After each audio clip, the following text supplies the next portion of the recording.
ಯುಕ್ತಿ ಅಂದರೆ ಲಾಜಿಕ್. ಶಾಸ್ತ್ರದಲ್ಲಿ ಏನು ಹೇಳಿರೋದಕ್ಕೆ ಲಾಜಿಕ್ಕನ್ನು ಉಪಯೋಗಿಸ್ಬೇಕೇ ಹೊರತು ನಮ್ಮ ಕುತರ್ಕದಿಂದ ಲಾಜಿಕ್ಕನ್ನು ಉಪಯೋಗಿಸ್ಬಾರ್ದು. ದುಸ್ತರ್ಕಾತ್ ಎಲ್ಲ ಮರೆತುಬಿಡ್ತಿರಲ್ಲ. ಸಾಧನ ಪಂಚಕ ದುಸ್ತರ್ಕಾತ್ ಸುವಿರಮ್ಯತಾ ಶ್ರುತಿಮತಸ್ತರ್ಕೋನು ಅನುಸಂಧೀಯತಾಂ. ಶಾಸ್ತ್ರವನ್ನು ಹೇಳಿರುವಂತಹ ರೀತಿಯಲ್ಲಿ ತರ್ಕವನ್ನು ಮಾಡಬೇಕೇ ಹೊರತು ಕುತರ್ಕವನ್ನು ಮಾಡಬಾರ್ದು. ಶಾಸ್ತ್ರ ಹೀಗೆ ಹೇಳಿದೆ, ಪುಣ್ಯ ಅಂದರೆ ಅದೃಷ್ಟ ಶಕ್ತಿ, ಪಾಪ ಅದೃಷ್ಟ ಶಕ್ತಿ, ಉನ್ನತ ಲೋಕಗಳು, ಇದೆಲ್ಲ ನಮ್ಮ ಕಣ್ಣು ಗೋಚರ ಆಗಲ್ಲ. ಶಾಸ್ತ್ರ ಅದನ್ನು ಮಾನ್ಯ ಮಾಡಿದೆ. ಅದರಲ್ಲಿ ನಮಗೆ ವಿಶ್ವಾಸ ಇರಬೇಕು. ಶಾಸ್ತ್ರ ಹೇಳ್ತು, yes I abide by it. ಅದು ಹೇಗಿದೆ, ನಾ ಹೋಗಿ ನೋಡ್ತೀನಿ, ಹೋಗಪ್ಪ ನೀನು ಮತ್ತೆ ಬರಲ್ಲ ಅಲ್ವಾ. ಕುತರ್ಕವನ್ನು ಮಾಡ್ತಿದ್ದಾರೆ, ಅದ್ವೈತ ಸರಿ ಇಲ್ಲ, ದ್ವೈತವೇ ಸರಿ, ಕುತರ್ಕ ಮಾಡಬಾರ್ದು. ಅನ್ಯ ಸಂಪ್ರದಾಯರೆಲ್ಲರೂ ಶಾಸ್ತ್ರವಿಹಿತವಾದ ತರ್ಕವನ್ನು ಮಾಡ್ತಿಲ್ಲ, ಕುತರ್ಕವನ್ನು ಮಾಡಿ ಇದು ಸರಿ ಇಲ್ಲ ಅಂತ ಹೇಳ್ತಿದ್ದಾರೆ. ಹಾಗಿರಬಾರ್ದು. ಇಲ್ಲಿ ನಿರಾಕೃತತ್ವ ಶ್ರುತಿ ಯುಕ್ತಿ ಮಾನತಃ. ಶಾಸ್ತ್ರವನ್ನು ಗುರುಮುಖೇನ, ಇಂತಹ ಗುರು ಶ್ರೋತ್ರಿಯ ಬ್ರಹ್ಮ, ಯಾಕಂದರೆ ನಾಳೆಯಿಂದ ಆಪರ್ಚುನಿಟಿ ಸಿಗಲ್ಲ ನನಗೆ, ಇವತ್ತೇ ಹೇಳಿಬಿಡಬೇಕು. ಶ್ರೋತ್ರಿಯ ಬ್ರಹ್ಮನಿಷ್ಠ ಗುರುವಿಂದಲೇ ಕಲಿಬೇಕು. ಅದಕ್ಕೊಂದು ಅವ್ರು ಹಾಕೊಟ್ಟಿರುವಂತಹ ದಾರಿಯಲ್ಲೇ ಹೋಗಬೇಕು. ಯಥಾ ಇಂದು ಭೇದ ದಿಶಿ ದಿಗ್ಭ್ರಮಾದಯ ಉದಾಹರಣೆಯನ್ನು ಕೊಡ್ತಿದ್ದಾರೆ. ಆ ಜ್ಞಾನ ಬರೋಕ್ಕಿಂತ ಮುಂಚೆ ಆತ ಹೇಗಿದ್ದ, ಅವನಿಗೆ 2 ಚಂದ್ರಗಳು ಕಾಣುತ್ತಿತ್ತಂತೆ. ಇಂದು ಭೇದ, ಡ್ಯುಯಾಲಿಟಿ ಆಫ್ 2 ಮೂನ್ಸ್ ಕಾಣಲ್ವಾ. ಕಣ್ಣು ಹೀಗೆಲ್ಲ ಮಾಡಿಕೊಂಡು ಮಂಜು ಮಾಡ್ಕೊಂಡಿದ್ರೆ ನೀವು ನೋಡಿದ್ರೆ ಬೆಳಕೆ 2 ಥರ ಕಾಣುತ್ತೆ. ಈ ಮಂಜು ಅನ್ನೋದು ಅಜ್ಞಾನ. ಆವಾಗ 2 ಚಂದ್ರಗಳು ಕಾಣ್ತು. ಜ್ಞಾನ ಬಂದಮೇಲೆ ಒಂದು ಚಂದ್ರವನ್ನು ಹೊಡೆದು ಬಿಡ್ತಾನೆ ಅವನು. He knows that there is no second moon at all by sheer knowledge. ಇಂದು ಭೇದೇನ ಆ ದ್ವೈತ ಇಂದು ಹೊಟ್ಟೋಯ್ತು, ದ್ವೈತ ಚಂದ್ರ ಹೋಯ್ತು. ಮತ್ತು ಇನ್ನೊಂದು ದಿಶಿ ದಿಗ್ಭ್ರಮಾದಯ, ಒಂದು ಹೊಸ ಜಾಗಕ್ಕೆ ಹೋಗಿರ್ತೀವಿ, ಅಲ್ಲಿ ಡೈರೆಕ್ಷನ್ಸ್ ಏನು ಅಂತ ನಮಗೆ ಗೊತ್ತಿರಲ್ಲ. ಪೂರ್ವ ಯಾವುದು ಪಶ್ಚಿಮ ಯಾವುದು ಅಂತ ಗೊತ್ತಿರಲ್ಲ. ಯಾಕೆ ಗೊತ್ತಾಗಲ್ಲ? ಯಾತಕ್ಕೆ ಡೈರೆಕ್ಷನ್ನ ನೋಡೋಕ್ಕೆ ಹೋಗ್ತೀವಿ? ಒಂದು ಜಾಗಕ್ಕೆ ಹೊಸಕ್ಕೆ ಹೋದಾಗ ಸಂಧ್ಯಾವಂದನೆ ಮಾಡೋಕ್ಕೆ. ಅಲ್ಲ, ನಾವು ಮಾಡಲ್ಲ ಬಿಡಿ, ನಾವು ಅದೆಲ್ಲ ನಾವು ಮಾಡಲ್ಲ. ಒಬ್ರು ಹೇಳಿದ್ರು, I will not do sandhyavandana swami, I will do only Gayatri japa. ಗಾಯತ್ರಿ ಜಪ ಇಲ್ಲದೆ ಇದು ಅರ್ಘ್ಯ ಕೊಡದೆ ಏನು ಸಂಧ್ಯಾವಂದನೆ ಅದು? ಸುಮಾರು ಜನ ಇದ್ದಾರೆ, ನಾನು ಬರೀ ಗಾಯತ್ರಿ ಮಾತ್ರ ಮಾಡ್ತೀನಿ ಅಲ್ವಾ. ಅರ್ಘ್ಯ ಪ್ರದಾನ ಇಲ್ಲದೆ ಗಾಯತ್ರಿ ನಿಷ್ಫಲ. 24 ಮಾತ್ರ ಮಾಡ್ತೀನಿ. ಪಾಪ ಆಕೆ ಕೇಳಿದ್ಲು 24 ಮಾತ್ರ ಮಾಡು ಅಂತ. ಯೋಚನೆ ಮಾಡಿ. ಸಂಧ್ಯಾವಂದನೆಗೆ ಯಾರೋ ಒಂದು ಜಾಗಕ್ಕೆ ಹೋಗ್ತೀವಿ, ಪೂರ್ವ ದಿಕ್ಕಿನಲ್ಲಿ ಸೂರ್ಯನಿಗೆ ಅರ್ಘ್ಯ ಕೊಡಬೇಕು. ಆವಾಗ ನಮಗೆ ದಿಕ್ಕು ಗೊತ್ತಿಲ್ಲ, ಕಾಂಪಾಸನ್ನು ಹಾಕಿ ನೋಡ್ತೀವಿ. ಯಾವಾಗ ನಮಗೆ ಪೂರ್ವ ದಿಕ್ಕು ಗೊತ್ತಾಯ್ತೋ ಮಿಕ್ಕಿರೋ ಡೈರೆಕ್ಷನ್ಸ್ ಅಜ್ಞಾನ ಹೊಟ್ಟೋಯ್ತು. ಈಸ್ಟ್ ಒಂದು ಸತಿ I recognize through the compass or some medium, I remove the ignorance of other directions. ಹಾಗೆ ಆತ್ಮಜ್ಞಾನ ಬಂದ ಮೇಲೆ ಯಾವುದಕ್ಕೆಲ್ಲ ರಿಯಾಲಿಟಿ ಕೊಟ್ಟಿದ್ನೋ ಅದೆಲ್ಲ ನಶ್ವರ ಹೊಟ್ಟೋಯ್ತು. ನಾನಾತ್ಮವಾದಿಗಳು ನಾವಾಗಲಿಲ್ಲ. ಯೋಚನೆ ಮಾಡಿ. ಆ ರೀತಿಯಾಗಿ 2 ಉದಾಹರಣೆಯನ್ನು ಕೊಟ್ಟರು. ಅದಕ್ಕೆ ರಮಣ ಮಹರ್ಷಿಗಳು ಜೀವ ಜಗತ್ ಈಶ್ವರ ಅನ್ನುವಂಥ 3 ತ್ರಿಪುಟಿಯನ್ನು ಅವರು ಹೆಚ್ಚಾಗಿ ಜೀವದ ಮೇಲೆ ಪ್ರಭಾವ ಬೀರಿದರು. ಯಾವ ಎನ್ಕ್ವೈರಿ ಬೇಕಂದ್ರೂ ಮಾಡ್ಬೋದು, ಜೀವದ ವಿಚಾರವನ್ನಾದರೂ ಮಾಡ್ಬೋದು ಪರಮಾತ್ಮದ ಜ್ಞಾನಕ್ಕೆ, ಜಗತ್ ವಿಚಾರ ಮಾಡ್ಬೋದು ಪರಮಾತ್ಮನ ಜ್ಞಾನಕ್ಕೆ, ಈಶ್ವರ ವಿಚಾರ ಮಾಡ್ಬೋದು ಪರಮಾತ್ಮ ಜ್ಞಾನಕ್ಕೆ. ಹೇಗೆ ಒಂದು ಡೈರೆಕ್ಷನಿಂದ ಮಿಕ್ಕ ಡೈರೆಕ್ಷನ್ಸ್ ಅಜ್ಞಾನ ಎಲ್ಲ ಹೋಯ್ತೋ, ಜೀವ ವಿಚಾರವನ್ನು ಮಾಡ್ತಾ ಬಂದರೆ, ನಾನು ಯಾರು ಅನ್ನುವಂತಹ ವಿಚಾರವನ್ನು ಮಾಡ್ತಾ ಬಂದರೆ ನನಗೆ ಜಗತ್ತನ್ನುವಂತಹ ಅಜ್ಞಾನ ಹೇಗೆ ಬಂತು ಹೊಟ್ಟೋಗುತ್ತೆ, ಈಶ್ವರ ಯಾರು ಅನ್ನುವಂತಹ ಅಜ್ಞಾನ ಹೊಟ್ಟೋಗುತ್ತೆ. Ramana Maharshi focused only on who am I. ಅದು ಒಬ್ಬರೇ ಮಾಡಬಾರ್ದು, ಗುರು ಮುಖೇನ ಮಾಡಬೇಕು. ಮೌನದಲ್ಲಿದ್ದರೂ ಮಾಡ್ತೀನಿ, ಸೈಲೆನ್ಸಾಗಿರ್ತೀನಿ, ಹೂ ಆಮ್ ಐ ನಾನೇ ಕೇಳ್ಕೊಳ್ತೀನಿ, ಕೇಳ್ಕೊ. ಹೂ ಆಮ್ ಐ ಕೇಳ್ತಾ ಹೋಗು, ಏನಾಗತ್ತೆ ಒಂದು ಸತಿಗೆ ಕಲ್ಕಡಿ. ಏನು ಗೊತ್ತಾಗಲ್ಲ, ಬರಲ್ಲ. ಹೂ am I am so and so. Next who am I am this body. Next ಯಾರು? ಮನಸ್ಸು, ಬುದ್ಧಿ, ಅಹಂಕಾರ. ಆಮೇಲೆ ನಾಳೆ ಬೆಳಗ್ಗೆ ಇದೆ, ನಾಡಿದ್ದು ಇದೆ. ಆಮೇಲೆ ನಿರ್ಧಾರ ಮಾಡಿದ್ವಿ ಏನೂ ಇಲ್ಲ ಈ ಜಗತ್ತಲ್ಲಿ, ಎಲ್ಲ ನಶ್ವರ.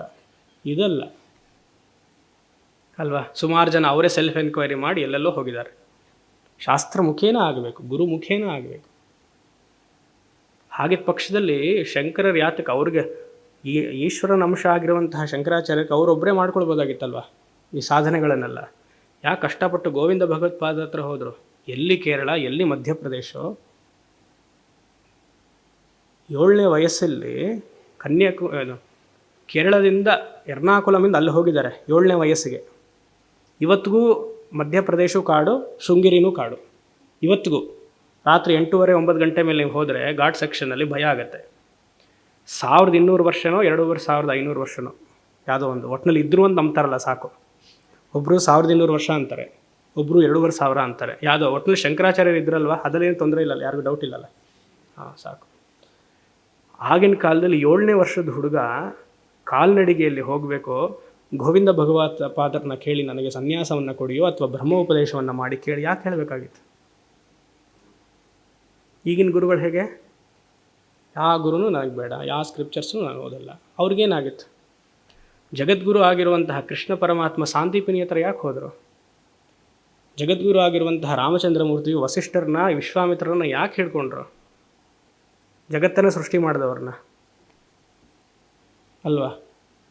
ಎಲ್ಲಿ ಗುರು ಪರಂಪರೆ ಇಲ್ವೋ ಅದ್ರ ಹಿಂದೆ ಹೋಗಬಾರ್ದು ನಾವು. ಗುರು ಪರಂಪರೆ ಇಲ್ವಾ ಆ ಕಡೆ ನೋಡಲೇಬಾರ್ದು.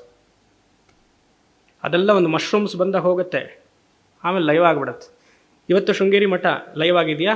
ಉತ್ಕೃಷ್ಟ ಸ್ಥಿತಿಯಲ್ಲಿದೆಯಾ? ಯಾಕೆ? ಅದಕ್ಕೊಂದು ಗುರು ಪರಂಪರೆ ಇದೆ. ಅವ್ರದ್ದು ಅಂತ ಇಲ್ವಲ್ಲ. ಯಾವುದೆಲ್ಲ ಸ್ಪಿರಿಚುವಲ್ ಆರ್ಗನೈಸೇಷನ್ ಗುರು ಪರಂಪರೆ ಇಲ್ಲದೆ ಬಂತು ಇವಾಗ ನೋಡಿ ಅಲ್ವಾ? ಇರಬೇಕು, ಗುರು ಪರಂಪರೆ ಇರಬೇಕು. ಅದಕ್ಕೆ ನಿಗದಿ ಮಾಡಿ ಹೋಗಬೇಕು. ತಾನಾಗೆ ಸೃಷ್ಟಿ ಮಾಡೋದಲ್ಲ, ಅದು ಬರಬೇಕು. ಹಾಗೆ ಇಲ್ಲಿ ವಿಚಾರದಲ್ಲಿ ಈ ಹೂವಮೈ ವಿಚಾರಕ್ಕೆ ಬಂತಿದ್ದು. ಜೀವದ ವಿಚಾರವನ್ನು ಮಾಡ್ತಾ ಬಂದಾಗ ಜಗತ್ ವಿಚಾರ ತಿಳಿಯುತ್ತೆ, ಈಶ್ವರ ವಿಚಾರ ತಿಳಿಯುತ್ತೆ. ಹಾಗೆ ದಿಕ್ಕುಗಳ ಒಂದು ಪೂರ್ವ ದಿಕ್ಕು ತಿಳಿದುಬಿಟ್ರೆ ಅನ್ಯ ದಿಕ್ಕುಗಳ ಅಜ್ಞಾನ ಹೊರಟೋಗುತ್ತೆ. ಆ ರೀತಿಯಾಗಿ ಈ ಶ್ಲೋಕದಲ್ಲಿ ಶ್ರುತಿ ಹಾಗೂ ಯುಕ್ತಿಯ ಜೊತೆಗೆ ಸ್ವರೂಪದಲ್ಲಿ ನಿಲ್ಲುವಂಥ ಆಚಾರ್ಯರು ತಿಳಿಸ್ತಿದ್ದಾರೆ. 58 ಯಾವನ್ನ ಪಶ್ಯೇದಖಿಲಂ ಮದಾತ್ಮಕಂ. ನಿಮಗೆ ತುಂಬ ಇಷ್ಟವಾಗಿರುವಂತಹ ಶ್ಲೋಕ ಇದೆ ಎಲ್ರಿಗೂ. ತಾವನ್ ಮದಾರಾಧನ ತತ್ಪರೋ ಭವೇತ್ ಶ್ರದ್ಧಾಲುರತ್ಯೂರ್ಜಿತ ಭಕ್ತಿಲಕ್ಷಣಃ ಯಸ್ತಸ್ಯ ದೃಶ್ಯೋಹಮರ್ನಿಶಂ ಹೃದಿ. ತುಂಬ ಇಷ್ಟವಾದಂಥ ಶ್ಲೋಕ ಎಲ್ಲರಿಗೂ. ಹೇಗೆ ಹೇಳಿದ್ರಿ ಸ್ವಾಮಿ? ಅರ್ಥ ಹೇಳಿದ್ರೆ ಗೊತ್ತಾಗುತ್ತೆ. 58ರಿಂದ 62 ಶ್ಲೋಕ ಉಪಸಂಹಾರ ಶ್ಲೋಕ ಮುಗೀತು. ಏನು ಇಷ್ಟವಾಗಿರುವಂತಹ ಶ್ಲೋಕ? ರಾಮನೇ ಹೇಳ್ತಾನೆ, ಅದ್ವೈತ ಜ್ಞಾನ ಎಲ್ಲರಿಗೂ ಅಲ್ಲ. ಅದ್ವೈತ ಜ್ಞಾನವನ್ನು ಅಷ್ಟು ಸುಲಭವಾಗಿ ಸಾಧನೆ ಮಾಡೋಕ್ಕಾಗೋದಿಲ್ಲ. ಇದು ನೀವು ಮೊದಲನೇ ದಿವಸನೇ ಹೇಳಿಬಿಟ್ಟಿದ್ದರೆ ಅಲ್ಲವಾ? ನೀವು ಶುರುವಿಂದ ಯಾಕೆ ಬಂದ್ರಿ? ಹಿಂದ್ಗಡೆಯಿಂದ 62ರಿಂದ ಬಂದುಬಿಟ್ಟಿದ್ದರೆ ಅವತ್ತೇ ಆಗೋಗ್ತಿತ್ತಲ್ಲ. ಪೂರ್ಣ ಕುಂಭವೂ ಅವತ್ತೇ ಗುರುದಕ್ಷಿಣೆಯನ್ನು ಕೊಟ್ಟು ಹೊರಟ್ಬಿಡ್ತಿದ್ವಿ ನಾವು ಅಲ್ವಾ? ರಾಮನ ಇದು ಉದ್ದೇಶ. ಒಪ್ಕೊಂಡ, ರಾಮನ ಒಪ್ಕೊಂಡ.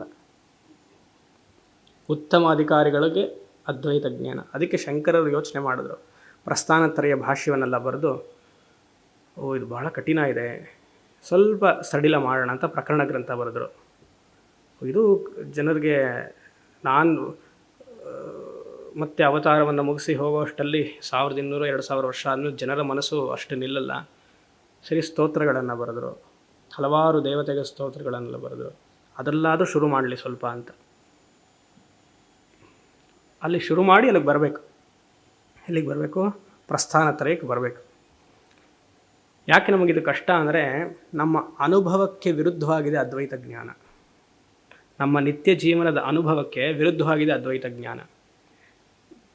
ಜೀವ ಅಂತ ತಗೊಂಡ್ರೆ, the jiva, I am convinced I am a sorrowful being. ನಾನು ಕಷ್ಟಪಡ್ತಾ ಇದ್ದೀನಿ ಅಂತ ನನಗೆ ಕನ್ವಿನ್ಸ್ ಆಗೋಗಿದೆ. ನನ್ನ ಕರ್ಮಗಳು ಹಾಗೇ ಇದೆ. ಇಲ್ಲದೇ ಇದ್ರೂ ಪಕ್ಕದವ್ರು ಬಿಡಲ್ಲ. ಏನೋದು ಹೇಳಿ ಹೇಳಿ ತಪ್ಪನ್ನ ಹೇಳಿ ಹೇರಿಸಿ ನಮ್ಮನ್ನು ಕಷ್ಟದಲ್ಲೇ ಇರುವ ಹಾಗೆ ಮಾಡ್ತಾರೆ. ಆದರೆ ವೇದಾಂತ ತದ್ವಿರುದ್ಧವಾಗಿ ಹೇಳ್ತಿದ್ದಾರೆ, ನಿನ್ನ ಜೀವನ ಎಲ್ಲ ಬ್ರಹ್ಮ ಅಂತಿದೆ. ಇದು ನಮ್ಮ ಎಕ್ಸ್ಪೀರಿಯನ್ಸ್ಗೆ ನೇರ ಆಪೋಸಿಟ್.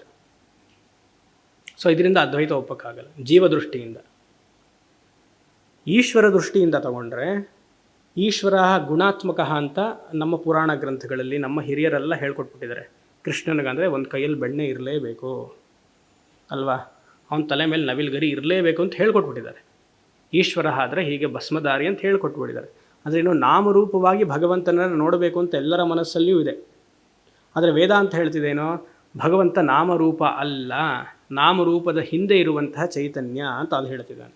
ಸೊ ನಮ್ಮ ಅದಕ್ಕೂ ಜೀವನಿಗೂ ಎಟಕ್ತಿಲ್ಲ, ಈಶ್ವರನಿಗೂ ಎಟಕ್ತಿಲ್ಲ. ಮತ್ತು ಜಗತ್ತು ಸತ್ಯ ಅಂತ ಅಂದ್ಕೊಂಡಿದ್ದೇವೆ ನಾವೆಲ್ಲ. ವೇದಾಂತ ಹೇಳುತ್ತೆ ಜಗತ್ತಿಲ್ಲಪ್ಪ, ಮಿಥ್ಯೆ ಅಂತ ಹೇಳ್ತಿದೆ. 3 ಅನುಭವದಲ್ಲಿಯೂ ನಮಗೆ ಅದ್ವೈತ ಸ್ಥಿತಿ ನಿಲ್ಲಕ್ಕಾಗ್ತಿಲ್ಲ. ಅದಕ್ಕೆ ಬಹಳ ಕಷ್ಟ ಆಗಿದೆ. ಅದಕ್ಕೇನಾಗುತ್ತೆ, ನಮಗೆ ದ್ವೈತ ತುಂಬ ಹಿಡಿಸತ್ತೆ. ಭಗವಂತನ ಆರಾಧನೆ ಮಾಡೋಕ್ಕೆ ತುಂಬ ಇಷ್ಟ ಆಗುತ್ತೆ ಅಲ್ವಾ. ಆ ರೀತಿಯಾಗಿ ರಾಮ ಹೇಳ್ತಿದ್ದಾನೆ ಅದ್ವೈತ ಕಷ್ಟ, ಆದರೆ ಬಿಡಬಾರ್ದು, ದ್ವೈತದಲ್ಲಿಯೇ ಇದ್ದು ಆದಷ್ಟು ಬೇಗ ಅದ್ವೈತಕ್ಕೆ ಬರಬೇಕು. ಅದ್ವೈತಿಗಳಿಗೆ ದ್ವೈತವೋ ವಿಶಿಷ್ಟಾದ್ವೈತವೋ ನಿಕೃಷ್ಟ ಅಲ್ಲ. ಯಾಕೆ, ನಮಗದು ಸೋಪಾನ, it is a stepping stone. ನಾವು ಅವರನ್ನು ಹೇಟ್ ಮಾಡೋದೇ ಇಲ್ಲ. ದ್ವೈತಿಗಳನ್ನಾಗಲಿ ವಿಶಿಷ್ಟಾದ್ವೈತಿಗಳನ್ನಾಗಲಿ ಆ ಸಂಪ್ರದಾಯಸ್ಥರನ್ನು ನಾವು ಅವ್ರನ್ನ ತುಚ್ಛವಾಗಿ ನೋಡೋದೇ ಇಲ್ಲ.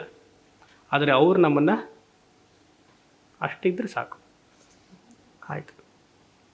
ಯಾವತ್ ಎಲ್ಲಿಯವರೆಗೂ ಅಖಿಲಂ ಮದಾತ್ಮಕಂ ಪಶ್ಯೇತ್, ಎಲ್ಲಿಯವರೆಗೂ ನನ್ನನ ನಿಜಸ್ವರೂಪ ಆಗಿರುವಂತಹ ರಾಮನನ ಅಖಿಲ ಅಂದರೆ ಎಲ್ಲರಲ್ಲಿಯೂ ನಾನೇ ಇದ್ದೀನಿ, ಅರೂಪವಾಗಿ ಆತ್ಮಚೈತನ್ಯವಾಗಿ ನಾನೇ ಇದ್ದೀನಿ ಅಂತ ಎಲ್ಲಿವರೆಗೂ ನಿನಗೆ ತಿಳಿಯೋಕ್ಕಾಗೋದಿಲ್ಲವೋ, ಯಾವತ್ ಅಖಿಲಂ ಮದಾತ್ಮಕಂ ಪಶ್ಯೇತ್, ಅಲ್ಲಿವರೆಗೂ ನೀನೇನು ಮಾಡಬೇಕು, ತಾವತ್ ಮತ್ ಆರಾಧನಂ ತತ್ಪರೋ ಭವೇತ್, ನನ್ನನ್ನು ಆರಾಧನೆ ಮಾಡಲೇಬೇಕು.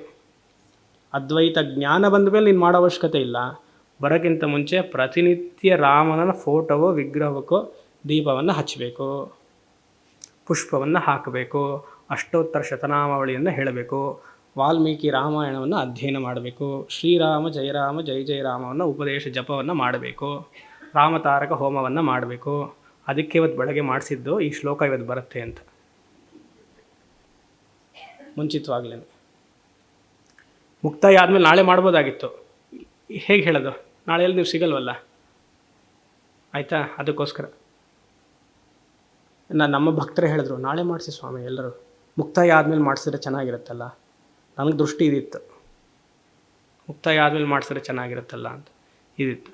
ಅದ್ವೈತ ಜ್ಞಾನ ಇಲ್ಲಿವರೆಗೂ ಕೇಳಿದ್ವಿ, ಸ್ವಲ್ಪ ಕ್ಲಿಷ್ಟಕರ ಅಂತ ಯಾರಿಗಾರು ಅನಿಸಿದ್ರೆ ಸಗುಣ ಆರಾಧನೆಯನ್ನು ಮಾಡ್ತಾ ಬನ್ನಿ. ಸಗುಣ ಆರಾಧನೆ ಯಾತಕ್ಕೆ ಮಾಡಬೇಕು, ಆದಷ್ಟು ಬೇಗ ರಾಮ ಮದುವೆ ಮಾಡಿಸೋ ಅಂತ ಕೇಳೋದಲ್ಲ, ಅದ್ವೈತ ಜ್ಞಾನದ ಇಚ್ಛೆ ನನಗೆ ಬರವಾಗಲಿ, ಅದಕ್ಕೋಸ್ಕರ ಸಗುಣ ಆರಾಧನೆಯನ್ನು ಮಾಡ್ತಿದ್ದೀನಿ. Let me appreciate the spiritual knowledge, the Advaita knowledge through you.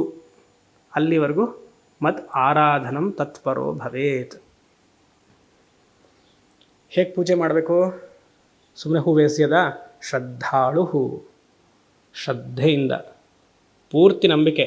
Ramachandra ಮೂರ್ತಿಯು ಆದಷ್ಟು ಬೇಗ ಅದ್ವೈತ ಜ್ಞಾನವನ್ನು ನನಗೆ ಗುರುಮುಖೇನ ಕರುಣಿಸ್ತಾನೆ ಅನ್ನುವಂತಹ ಶ್ರದ್ಧೆಯಿಂದ ಪೂಜೆ ಮಾಡಬೇಕು.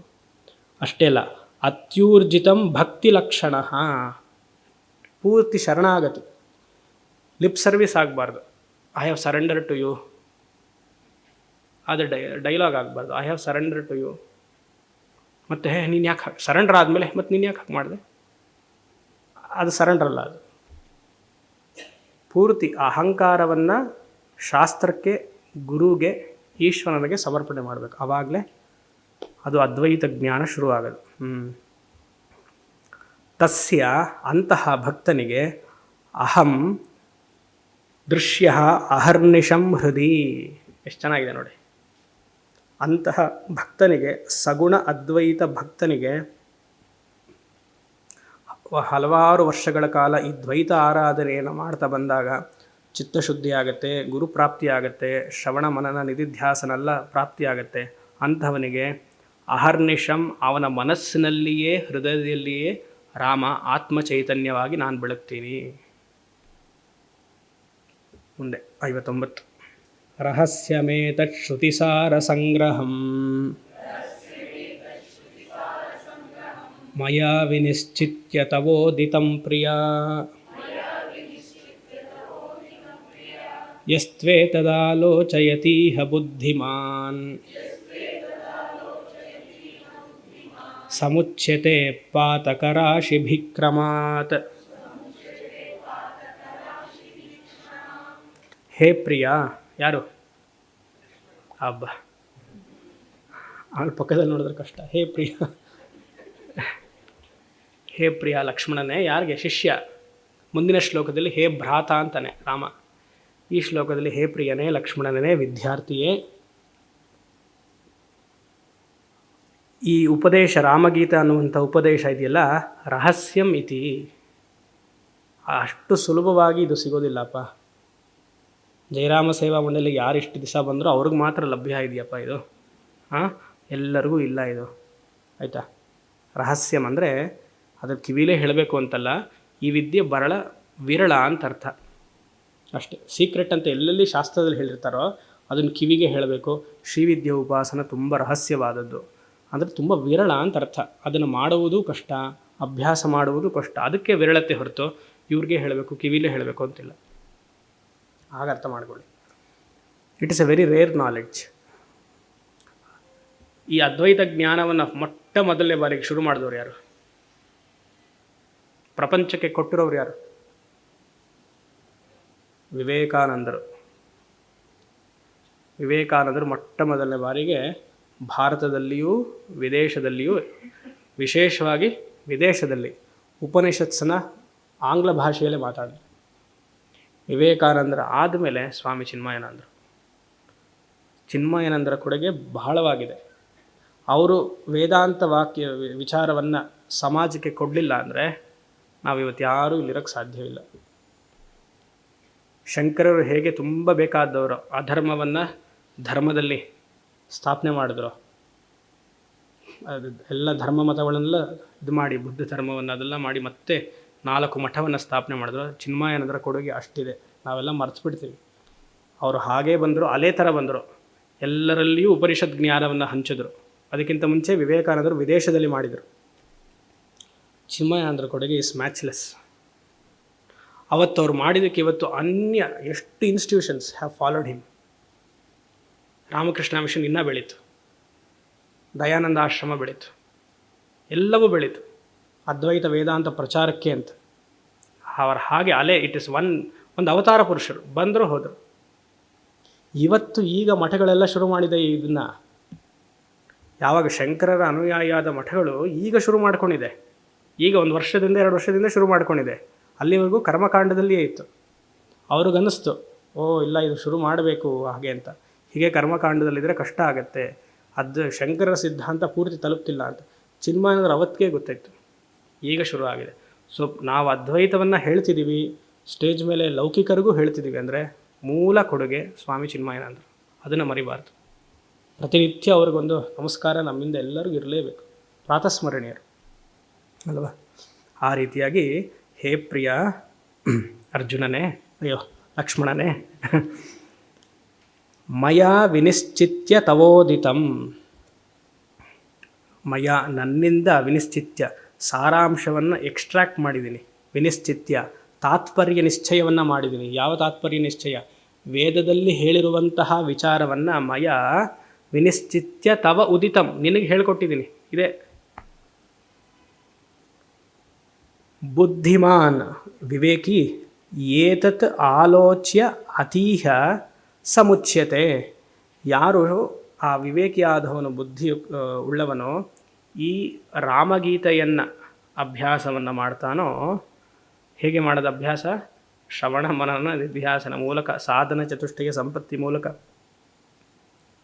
ಈ ಮನುಷ್ಯ ಜನ್ಮದಲ್ಲಿಯೇ ಸಮುಚ್ಯತೆ, ಬಿಡುಗಡೆ ಹೊಂದುತ್ತಾನೆ. ಇಲ್ಲಿ ಯಾವುದರಿಂದ? ಪಾತಕ ರಾಶಿಬಿಹಿ. ರಾಶಿಬಿಹಿ ಅಂದರೆ ಪಾಪದ ಮೂಟೆ, ಹಲವಾರು ಪಾಪದ ಮೂಟೆಗಳು ಗೊತ್ತಿಲ್ಲದೋ ಮಾಡಿರ್ತೀವಲ್ವ. ಈ ಅದ್ವೈತ ಜ್ಞಾನದಿಂದ ಅದೆಲ್ಲ ನಶಿಸಿ ಹೋಗುತ್ತೆ. ಮೊನ್ನೆ ಶ್ರೀ ಸನ್ನಿಧಾನ ಒಂದು ವಿಡಿಯೋಲಿ ಹೇಳಿದ್ರಲ್ಲ, ಒಂದು ಶ್ಲೋಕವನ್ನು ಉದ್ಧಾರ ಮಾಡಿದ್ರು ಅವರು. ಒಂದು ಸತಿ ಅಹಂ ಬ್ರಹ್ಮ ಸ್ಮೃತಿ ಜ್ಞಾನ ಬಂತು ಅಂತಂದರೆ ಎಷ್ಟು ಪಾತಕಗಳು ಹೋಗುತ್ತೆ ಅಂತಂದರು.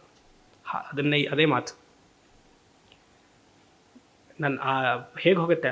ಅಜ್ಞಾನದಿಂದ ಮಾಡಿರುವಂಥದ್ದು ತಪ್ಪು ಕಲ್ಪನೆ, ಅದೆಲ್ಲ ನಾನು ಪೂರ್ಣ ಬ್ರಹ್ಮನಾಗಿದ್ದೀನಿ ಅಂತ ಗೊತ್ತಾಗ್ಬಿಟ್ರೆ ಮಾಡಿರುವಂತಹ ಕರ್ಮವೆಲ್ಲ ಸುಟ್ಟೋಯ್ತು. ಅದಾದ್ಮೇಲೆ ಮತ್ತೆ ತಪ್ಪು ಮಾಡಬಾರ್ದು. ಈ ಜ್ಞಾನದಲ್ಲಿರಬೇಕು.